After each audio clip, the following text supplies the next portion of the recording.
Shalom bien-aimés, chers internautes, je vous salue dans le précieux nom de Jésus. Dieu est souverain et en lui il n'y a aucun changement ni ombre de variation. Même quand parfois nous ne pouvons pas comprendre sa manière d'agir ou sa manière de faire certaines choses. De même que le domaine des enfants est tellement sensible, tellement délicat, qu'il faut le traiter avec beaucoup de souplesse et beaucoup de discernement. Alors, en intégrant le monde des enfants, je n'imaginais pas que Dieu était en train de guérir des blessures que je n'imaginais pas. Jusqu'à ce que mon père spirituel me dise un jour que le domaine dans lequel tu es en train de travailler, non seulement est une thérapie pour toi, mais également pour plusieurs personnes qui vont se reconnaître dans ton message. Ainsi donc, quand je parle des enfants dans l'ombre, je sais véritablement de quoi il est question. Quoique m'appuyant sur des versets bibliques pour éclairer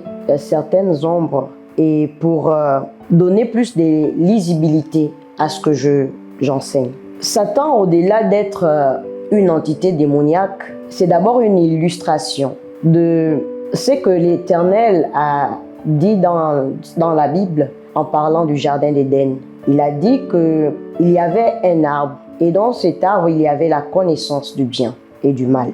Et donc, en l'homme, il se trouve qu'il y a le mal et le bien. Et c'est la partie que tu désires faire grandir qui détermine tes jours sur la terre. Et donc, pour Satan et pour le cas des Caïns que nous allons voir aujourd'hui, ils ont décidé de faire grandir le mal en eux.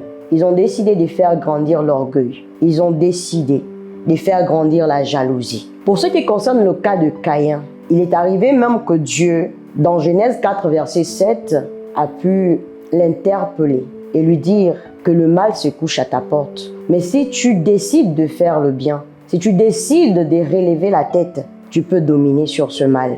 Tu peux dominer sur la jalousie qui est en train de monter en toi. Tu peux faire ce qui est bien. Mais Caïn n'a pas écouté Dieu. Caïn n'a pas vu les paroles de Dieu, que c'était un avertissement. Lorsqu'on a envie de faire du bien, nos émotions nous le disent. Et même quand nous avons envie de faire le mal, nos émotions également nous le disent. Et c'est ce que tu permets que ça monte à la surface qui va déterminer de quel côté tu es. Pour parler des enfants dans l'ombre, lorsque je prends le cas des Caïns, la semaine dernière, dans les épisodes précédents, nous avons parlé de Satan qui fut précipité du ciel vers la terre parce qu'en lui fut trouvée l'iniquité dans son cœur. Et aujourd'hui, nous parlons de Caïn. Caïn est, après Satan, la deuxième personne qui fut chassée ou encore précipitée à cause du fait que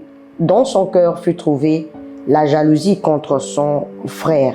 Et malgré les avertissements de Dieu dans Genèse 4, verset 7, qui nous dit que Dieu dit à Caïn que le péché se couche à ta porte. Et si tu décides de faire le bien, tu vas relever la tête. Malgré ces avertissements, Caïn n'a pas écouté. Caïn n'a pas compris.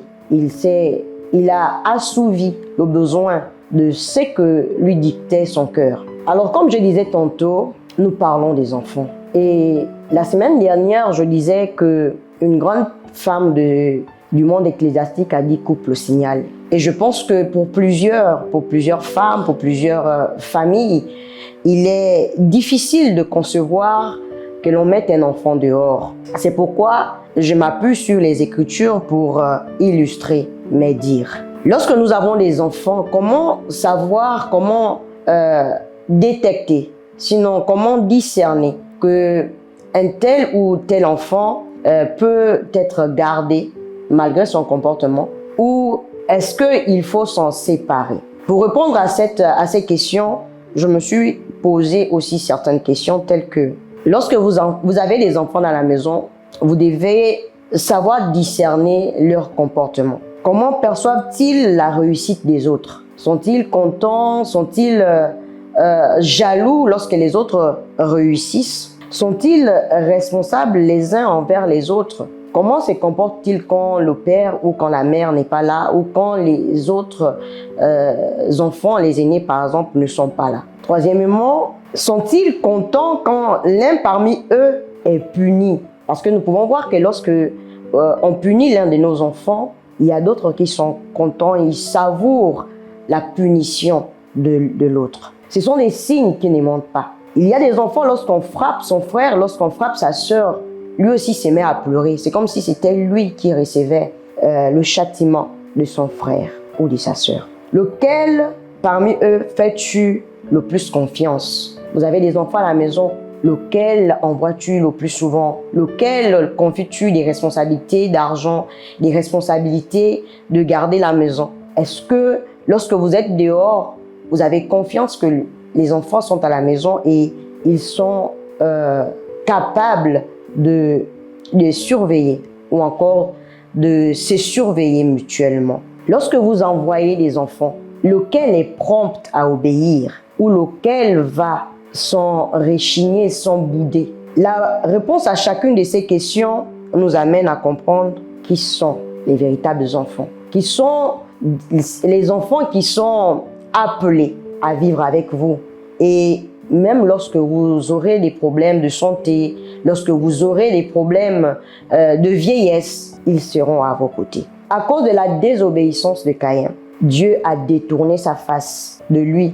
Ainsi, Caïn a sombré dans l'ombre. Caïn se retrouvait à errer, à vagabonder. Et la Bible nous dit qu'il est allé dans le pays des Nodes qui signifie errer ou vagabonder. La désobéissance implique donc des conséquences. Et l'une des conséquences, c'est d'être loin de Dieu.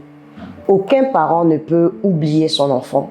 Aucun parent ne veut oublier son enfant. Mais c'est à cause de certains comportements que même étant à la maison, un enfant peut être oublié. Comment un enfant peut être oublié? Et cet oubli fait en sorte que certains enfants pensent que leurs parents ne les aiment pas. Non, ce n'est pas que les parents n'aiment plus cet enfant, mais c'est parce que son comportement n'attire pas le regard des parents.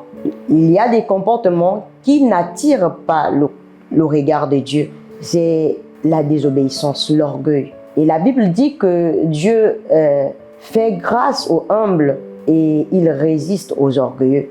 Donc la désobéissance est l'un des critères qui amène Dieu à se détourner de nous, à se détourner de ses enfants. La désobéissance te prive des richesses et d'abondance. La Bible dit dans Genèse 4, verset 12, « Tu cultiveras et le sol ne te donnera aucune richesse. » La désobéissance nous appauvrit. Et la première pauvreté qu'un enfant peut détecter, c'est le manque d'amour de ses parents. Parce que lorsqu'un parent est déçu du comportement de ses enfants, la première des choses qu'il enlève, ce sont les yeux sur cet enfant. Deuxièmement, c'est son amour qui se ferme à cet enfant. Et Dieu seul sait combien de fois l'amour d'un père, l'amour d'une mère est une couverture pour un enfant. Alors je terminerai en disant que c'est un mal d'être loin de Dieu. C'est un mal également d'être loin de ses parents. Apprenons à nos enfants à faire le bien autour de soi, à faire le bien autour de ses frères et sœurs, de ses voisins. Parce qu'il faut aussi observer comment les enfants se comportent avec les gens autour de nous, en dehors du fait qu'ils peuvent bien se comporter avec les frères, avec les sœurs à la maison, mais il faut aussi observer la manière dont les enfants se comportent avec d'autres personnes que les parents, que les frères, que les sœurs. Donc je disais tantôt que apprenons aux enfants à vivre la plénitude de Dieu et apprenons aux enfants à se rapprocher de Dieu, car en se rapprochant de Dieu, l'enfant sera plus proche de son parent. Je vous laisse en ces termes en vous donnant rendez-vous la semaine prochaine